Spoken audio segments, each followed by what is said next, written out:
How's it going, everyone? My name is Sam with Swellset, and welcome back to the garage. We're going to be starting a fun one today. I'm excited for this board.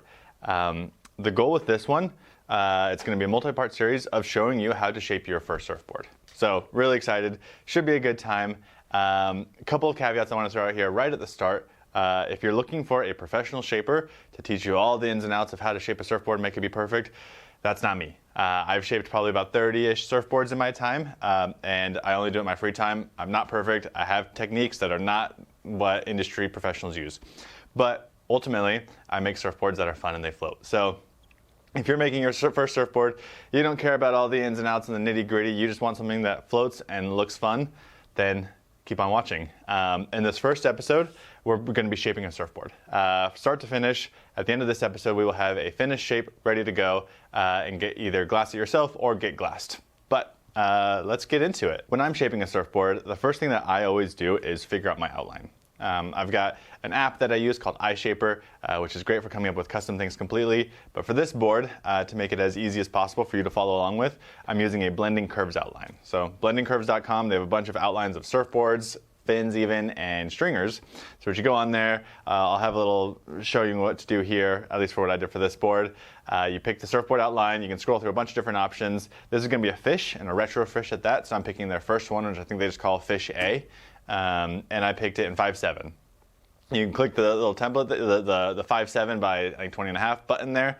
It'll open up the PDF file, which you can send to your printer and print it out on a bunch of sheets of paper like this. I've already cut it out, but it's a bunch of flat pages, and it works great. One thing to keep in mind, always double check the template after you print it out on paper.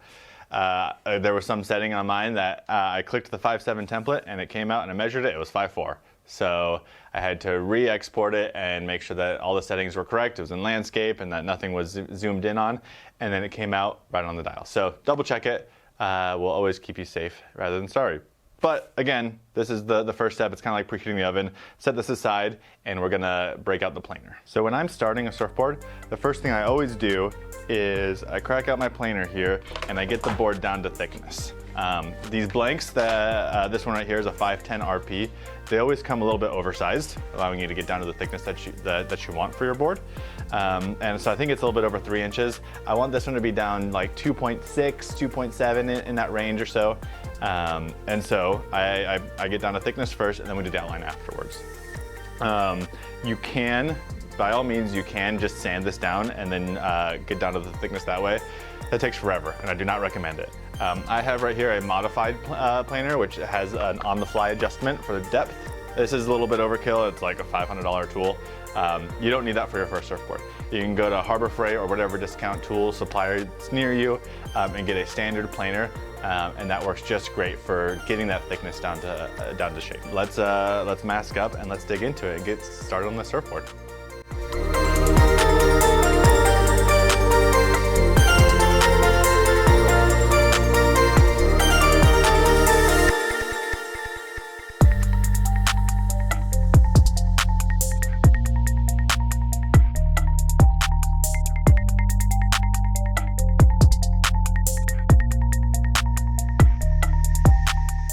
So you just saw me do the top, and so just explaining kind of what I'm doing here.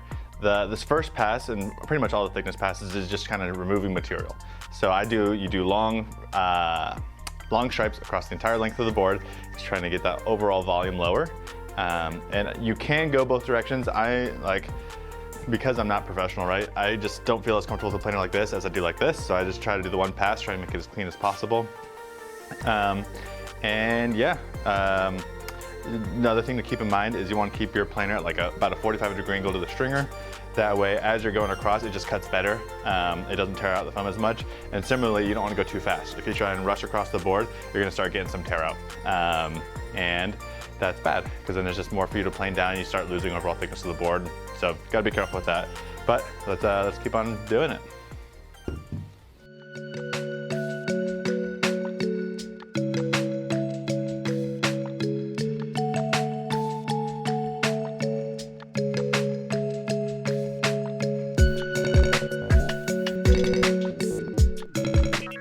All right, So with just a couple of passes, we're down to right around that 2.6, 2.75 mark.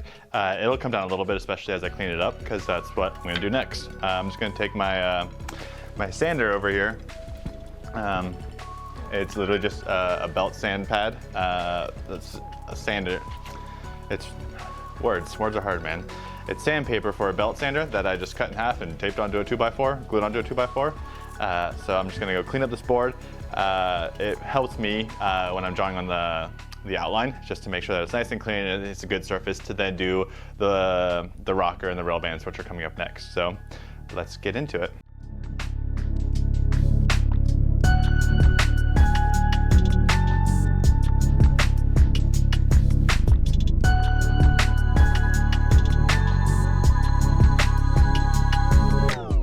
The stringer never likes to sand as well as the foam does, and so I have a David Combi hand plane here. You can see some more information about it right here, that I used to just cut down the stringer. It'll just makes life a little bit easier with the sander.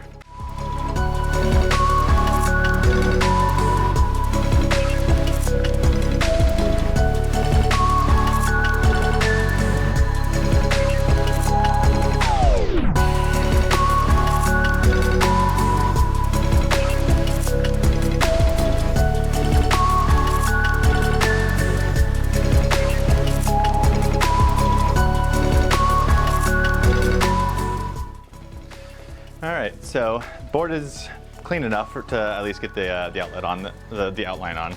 There's some ridges here that those will all come down once I further refine the rocker and everything else. But I like to have a flattish surface for the outline. Get your outline on here, make sure it's really straight. You always want to use the bottom of the surfboard because the bottom is perfectly flat where the top has some natural curvature already built into it. So always use the bottom of your surfboard to draw your outlines. That'll give you the best results. And also the length of a surfboard is measured from the bottom as well. Don't know if you know that, but fun fact. So I'm just gonna line it up.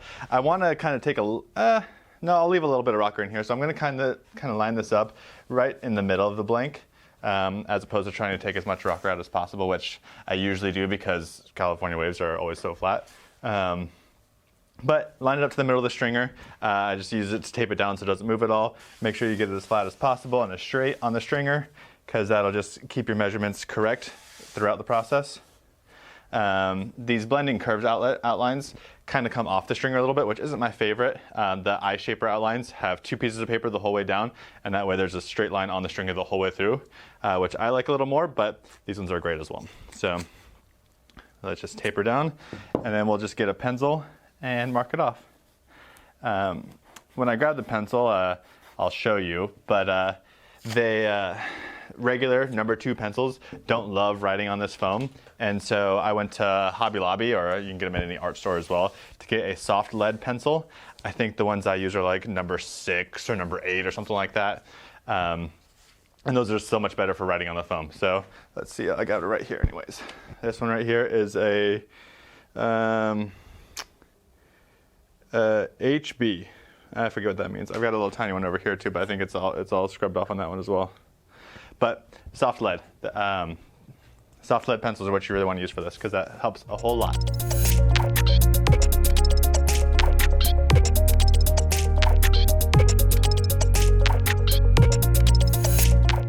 And once you're done on one side, you just flip it over and then line everything up and repeat the process.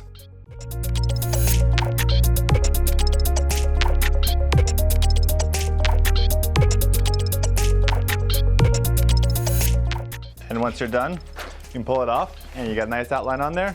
This paper is now trash. With a fish, be sure to keep the last 2 or 3 slices of paper. You'll need that for later when you finish off the tail. But this can get chucked now. All right, so when it comes to cutting out your outline, you've got a couple of options. Easy, and first off, I started with just a regular saw. This is an American saw, cuts like normal, works, it does the trick, right? It's not great by any stretch, and after a while, I eventually upgraded to a Japanese saw. The difference between these two saws is this one cuts when you push, this one cuts when you pull. You get a little bit more control over this, but both of these options, they work, they're just slow. So eventually I switched to using my jigsaw. This guy is much faster. People don't love using jigsaws when shaping surfboards because you get a little bit of blade deflection, so you don't get a perfectly straight line. And so to do that, people use circular saws. And I've considered switching, but the circular saw I have is a corded, just Ryobi, similar to this, that I don't get a lot of depth of cut, so I then have to come in with one of these hand saws to then finish off the cut. And so I just haven't switched to that yet. So if you're gonna use the jigsaw, use whatever you have around. Also, before I cut this clip, with a fish particularly, don't cut out the fish curve yet. We'll do that later. You want to, because it's just foam for the fishtail, there's a higher chance of it breaking. So minimize that risk. Do not cut out the fishtail yet. We do that once the board is almost final shaped.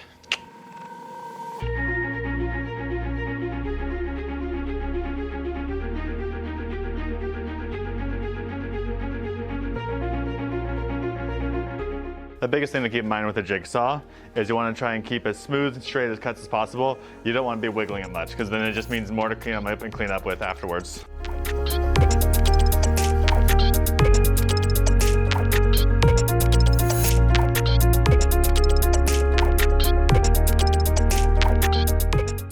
Now that the outline is cut, I use this guy. This is just a drywall scraper with a screen on it, just to clean up, get straight to my line. I cut it a little bit wide on purpose with the jigsaw because there's been a couple times that I've gotten it a little too much and I've had to change the outline based off of it. So clean it up with this guy, get some nice smooth curves, easy peasy.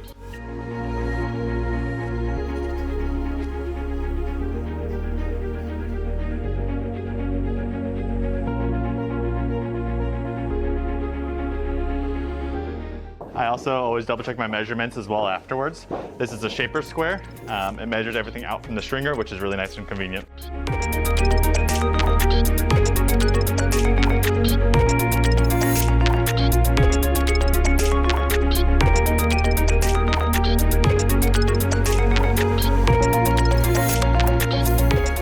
Okay, so now that our outline is cut and we're looking good, I mean, just make sure you give it a once over. I mean, just be looking at it the whole time, but it looks good. We're looking even. Got good measurements across the whole thing, so we're happy there. Next in the process is refining the rocker. So as you cut it out of the blank, you get a really thick nose and a really thick tail at that, right? When you cut it down to thickness, you're just looking at the middle of the board thickness to get where you want. And then I come back in and I thin out the nose and tail to how I like it. So you should be taking a lot more measurements than I take, honestly. I'm just gonna eyeball it. I like to I'll give it a little bit more rocker on the bottom, but mostly it's gonna come off the top to just flatten it out a little bit and give you a little more of a beak nose, which I like. And then as for the tail here, I'll pull it over so you can see a little better. There's not a ton to do. What I do is I'll probably take all of it off the bottom though. I like to just give it a little bit of a flick at the tail. That way it just gives you a little bit more, it gives a little more pivot in the pocket. So I'll do that there and we'll get to it. As I'm doing it, I'll show you this now. I'm not great with the planer at getting the skin off on the top here. It's hard for me to get the planer right into that little curve. So I'll take that back with the little David Combi planer. I'll take all this off and really clean it up with the planer as I'm refining that rocker. So let's get into it.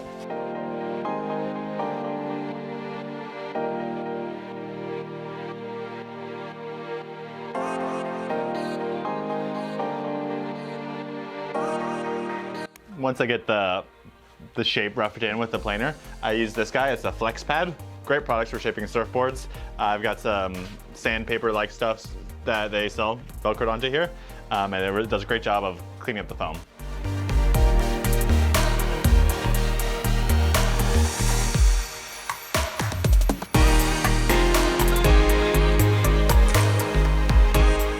This is also the time to fix any divots you might have or imperfections you have in the blank. I've got a little bit of small one right here from my planer, so that's why I'm making sure I get down to fresh foam, clean foam, so that's gone, because I don't want it in the final product.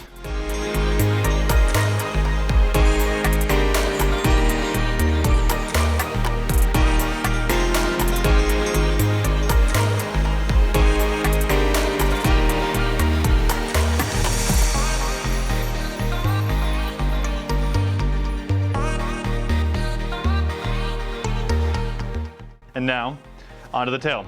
Like I said, I'm just gonna clean up the top here, and then I'm gonna do a flick on the bottom, just so like those fishtails kind of really kick out.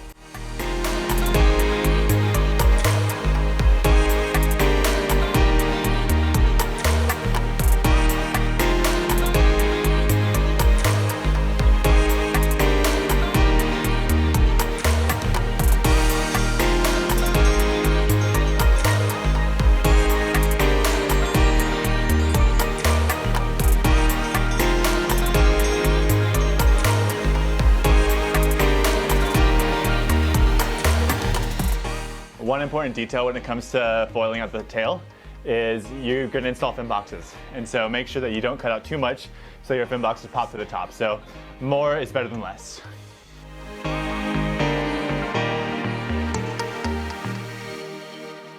It's hot in my garage, but I've been out here for about an hour and a half now, and we're getting already pretty close. Next step is rail bands. So that's when you're actually cutting into the shape of the rails, and it's fun. This is probably this is the easiest part where you can go wrong. Other steps you can kind of make gouges in the blank, which is rough, but this is where like you're really setting in a lot of performance to the board and how it feels under your hands. So. And then also we're going to do concave. So concave is the easy one, so I'll talk through that one first. For this board, I'm just going to do a single channel straight through. It's kind of a retro fish, and so I want it to just be able to kind of plow through those fatter sections. Sorry for that burp, that was gross. Don't know why I kept on going for that. But I wanted to kind of get through those slower sections of the wave and just really be able to generate speed. So the way that I do my concaves, I know professional shapers will use the on-the-fly adjustment on the planer to really kind of dial that in as they're shaping. I'm not that good. So what I'm going to do is I'm going to take the planer and just do a single channel, like probably 3 straight lines straight through the bottom of the board, not at a full depth, probably about like a half depth or so, and it's going to leave ridges. And then I'll just come in with my my flex pad and sander stuff and just really kind of hone in that concave. Sorry, words. And that'll leave me probably like a channel maybe about this wide all the way through the center of the board, which I think is great for this fish. So that's the easy one. Next step are rail bands. So what I have here is I have my scribe tool. I'm falling over here. So I have my scribe tool. This guy helps me keep accurate measurements across the entire length of the board. So there's a lot of theories and whatever works best for your board. I use a standard-ish measurements for my rail bands, and I kind of just modify it on the fly as I'm sanding it, just like, oh, this feels a little fat, whatever. So what I do is I take this and using a tape measure, I set this to a 1/4 of an inch, and that's going to be the rail tuck for the bottom of the board going onto the rail. So I set it to a 1/4 of an inch, which is really slight on this guy. Should be right about there is good. And then I'll use this and I'll go and mark the board on both the rail and the bottom of the board. And that's going to give just a small line on either side. And then what you want to do when you come in to sand it is you want to make those the angle that you come in with your planer or your hand tools to make those the angle touch both of those lines. And so it's just going to be a straight, very angular board. But that's what you want to start with, and then you come back in and smooth that out afterwards. So you take this, you go run it all the way around. And then you do the same thing for the top. And the measurements that I do is, I'll show it in the cut, but I go 2 inches and 4 inches. So there'll be a 2-inch band all the way around and a 4-inch band all the way around. And we work with those to kind of make those angles. I wish I had something to draw and I could show you a little better. But if you do some more research, you'll see some pictures out there. Maybe I'll throw a picture of it right here of what it's supposed to look like. Hopefully I remember to do that. And so that's going to be the top and the bottom, but you also need to mark your center point on the rail. Depending on how you want the board to surf, if you want fatter rails, if you want down rails, you want to mark that center point on the rail all the way around.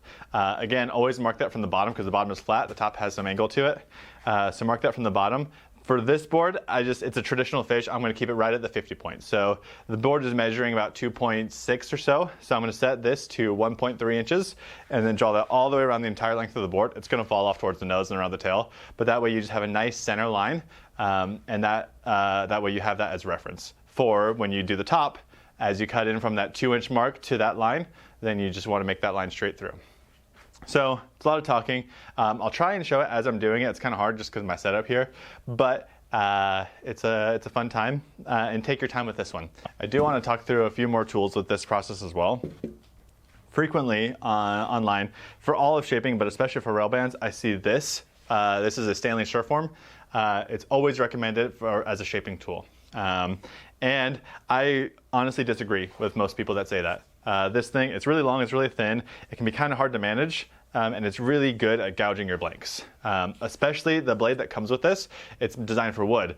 Foam is a lot softer than wood, and so it's really rough. I bought a Microplane, I think it's the brand, Microplane replacement blade for this, and it's better, but it's still hard to grip because of how thin and long it is. Nice.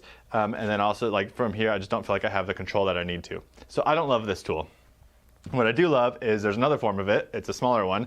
I think it's called a Micro. I don't remember what it's called, but it's a little block plane maybe. Not sure. But I've got the same sort of Microplane attachment on it. This guy is much easier to control, and I have a much better time really refining my rail bands with it. However, it does take a lot of time to use this thing, and so I used my planer, my big modified planer, to get the bulk of it off, and then I just use these for refinements. Professional shapers will be able to use their planer for the entire process. I'm not that good. So I get the bulk of it off with that guy, and I really refine it in with these tools. And then if needed, I come back in with some sandpaper, which will screen the whole rails anyways afterwards. So we'll get there. But don't buy this guy, buy this guy. As I'm marking in these rail bands, you really want to make sure you're thinking about your fin placement as you do it. So you want to have a hard rail. That means it's not angled at all. It's a 90-degree angle. You want to have that hard rail at a little bit in front of where the fins start. So let me just grab my fins here so I can show you. So my fishtail, I'm going to mark it here with a pencil, is going to end right here. And so I'll grab the camera before I'm finished this process, just so you can see. But if I got my fish here, my tail ends here, I'm going to have my fins right about here. And so I want to make sure that I have a line here using my shaper square above it. That's where I want my rail bands to start, so or end, whichever way you look at it. And so I don't want to continue the rails past this point because, like I said, you want to have a nice clean edge there. And what that does for surfing is it leaves it's a really good release point for the water. So as the water comes across the board, it'll hit the edge of the tail and just release off. Whereas if it were curved there, heavily angled, then it'll just grip it and make the board feel slower. Okay, so as you can see here, this is where my fishtail is going to end, right there. I just sketched on some lines there so you have it. And then that's where my fin box is going to be, roughly. I haven't measured it out yet, but just keeping that in mind. And then that's my line of where I want my hard tail to start. So I'm going to start marking my rail bands from that line.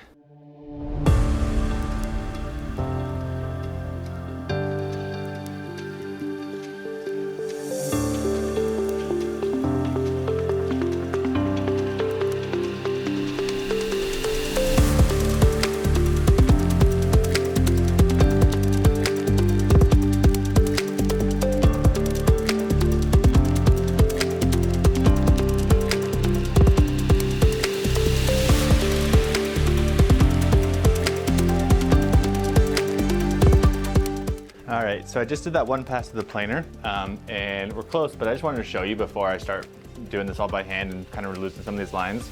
But the goal here is, this is my top line here, and this is my bottom line. I want to have a single cut in the foam that connects these two lines. So it's kind of hard to describe, but it's a little bit easier to see. So here you can see I got a little bit more I need to pull down, but my top line is pretty good.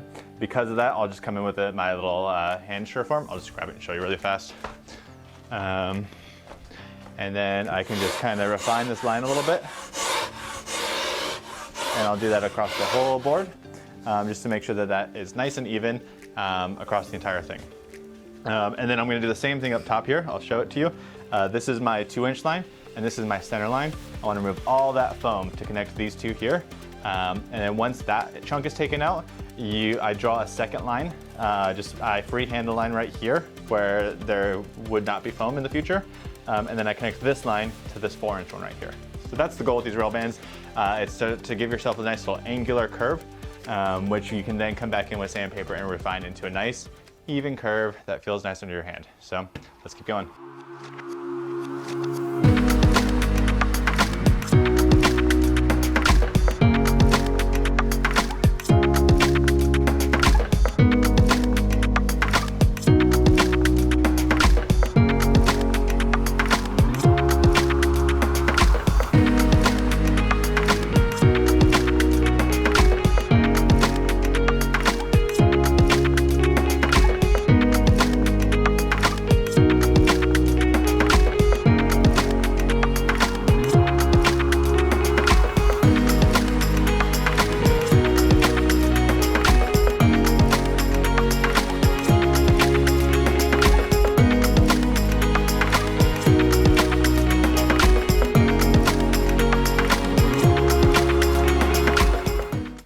so we're looking good. I just drew on that second line like I told you about right here in this little, on the angle I've already got in there. And so now the goal is to connect here to here. This one, I'll be honest, I'm not super great at this cut right here, and I always end up with a little bit of ridges, so I usually stop early and come in with a short form to really clean it up. But that's how I do it.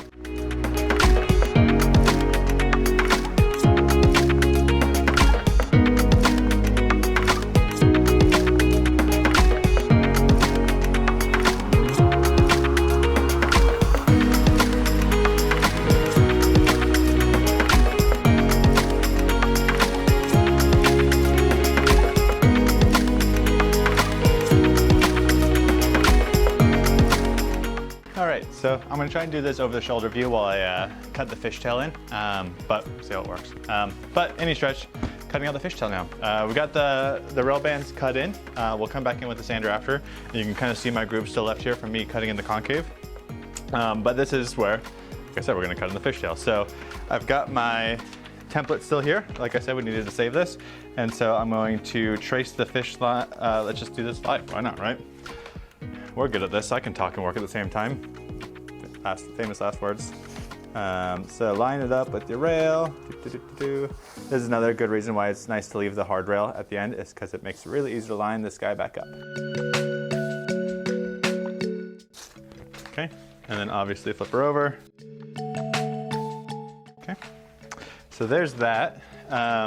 This is where I like to have my Japanese pole saw. So what I'll do is I just come in here, I make sure I'm on the rougher side. I cut in little relief cuts straight to my line. I'll go here. That's not great. Sorry, I'm trying to work too fast. And then I'll do right along the stringer as well, because the stringer is kind of a pain when it comes to fishtails.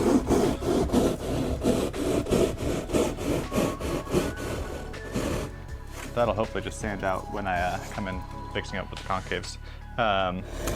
But if not, it'll just get filled with resin. And then I'm just going to use this to cut along my line and get to those relief cuts. The point of those cuts is because obviously saws don't like to bend too much and the foam doesn't either. And so you get to that and you can kind of reset your line.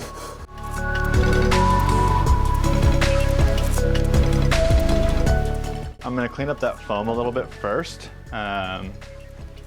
before I cut out the stringer, just so I can get right into the crack there. There's a lot of things you can do to clean out this foam. I just like to use my screen. This is the same thing I used for cleaning up the outline. I'm going to use this as well on the rails when I get to standing that.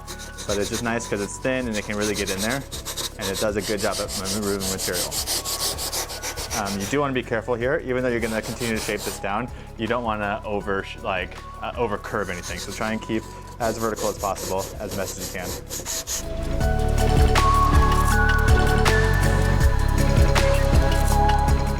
All right, and now I'm just going to come back in, and as best as I can to try and get to an even point, I'm going to cut out the stringer. Kind of gouge that a little bit. I've got another tool here that I'll come to clean up that, which we'll just do right now, actually. That's where we are in the process. He's great for fishtails. It's another one of those microplane things, and this guy cuts right through everything. The more even you have it when you cut the stringer, the easier it is to work with this. So I'll have to be really careful with the first couple passes to make sure I do a good job. But it's really great, and you can come in at a pretty steep angle, but because like I said, I gouged it a little bit. I want to really be careful at the start to really set my groove. But this thing just chews through the wood, and it's great. I've tried things like a file or even just like sandpaper on a pencil, and those work okay, but this guy is a little magic worker. And so now that I've got my groove set in the stringer, it's pretty easy to just kind of grind away at it.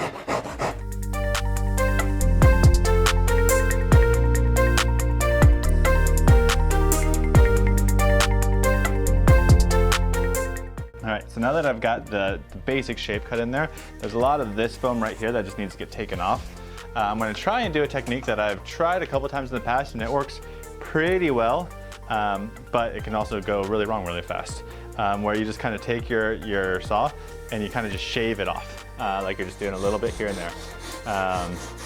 And that just saves you some sanding time. I'm going to be careful to not gouge anything this time. Famous last words again. Let's better. Obviously, I'm going to come back here and clean this up with some sandpaper and some my planer, not plane, Surform.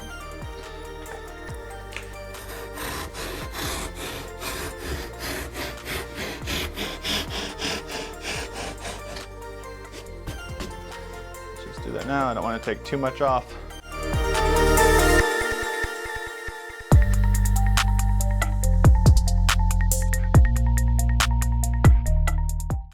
Okay, now that we've got the fishtail cut in and it's looking good, I'm going to do my favorite part, which is screening the rails. So I got the board up on end here. I got the same screen that I've been using. Having one that's a little bit worn is a little bit better so it doesn't cut too much. And you're just gonna go through and really kind of just dial in those curves that we all know and love in surfboards. This is where you want to be extra careful because you're dialing the final shape. And so any gouges that happen to the board are either going to be there, you have to repair them, or you're going to have to just deal with them and like kind of pull in your shape thinner than it should be. So go really slow and careful, and you're just going to go across the whole board. I like to start with the bottom rail, just kind of even out that tuck a little bit. And then be careful with your hard edge back here. We want to preserve that as long as possible. And just do the bottom tuck. And that only takes a couple passes because of how small of a tuck it is. And then you go up over to your top rail here. And you do nice long passes across large sections of the board. Just like this. I'm going to keep going, but I'm going to get rid of this because I'm done with my planer now. So be right back.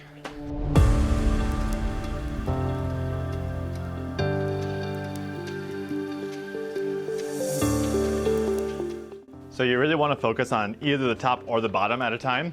Once you got both of those kind of dialed in, then you set it right up on its edge and do the rail as a whole, just like this.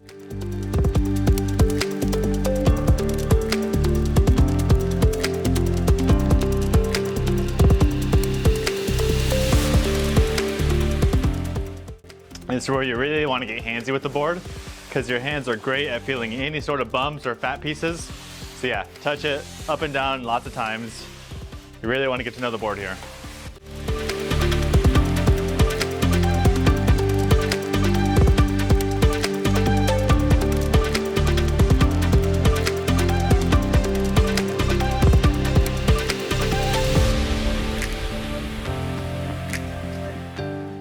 Okay, cool. So the rail bands are basically dialed in. I'm really happy with them. They feel good underhand. You saw me grabbing the board from both rails and dragging them up and down the entire length of it. That's really to just kind of make sure that they feel the same, right? When you're holding it, when you're duck diving the board, when you're holding it to pop up, you don't want it to be too far off.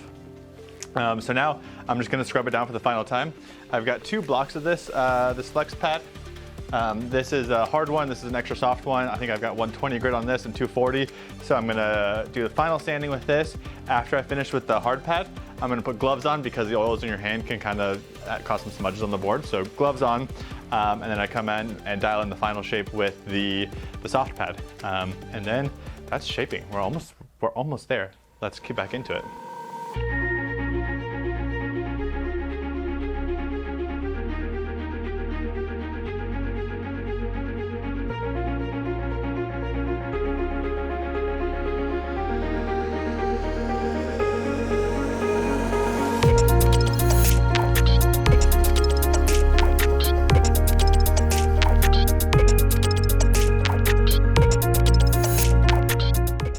So you know that hard edge we've been preserving this whole time along the tail? Now's the time to knock it down a little bit. It helps with glassing. We'll rebuild it with resin in the glassing process, but if you don't do that now, you're gonna have air bubbles. So knock it down just a little bit, just enough for the fiberglass to be able to wrap around it easier.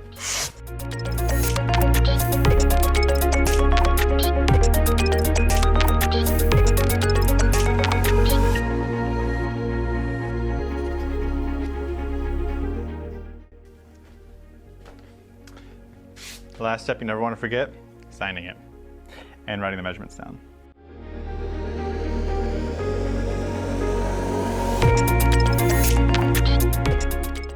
And that's a wrap. Thanks for watching. This is how you shape a board. I'm sure there's tons of stuff I missed. I'll see what I can add in and titles and stuff like that that pop up throughout the video. But comment below, ask your questions. I'll be keeping an eye on this video for months and years to come. So if you come across this video in 3 years, hopefully I'm still active. Yeah, leave a comment. I'll get back to you as soon as I can. I've got notifications on my phone, so yeah, I want to hear your thoughts. I want to hear your processes. I want to see how you guys do. If you're shaping a board following along with this one, send me some pictures. I'd love to see them. But by any stretch, we're going to get on to glassing this board, but that's all I have time for in this episode. It's probably too long as is. But thanks for coming by. Maybe drop a like and a subscribe. I'd really appreciate it, and stay stoked.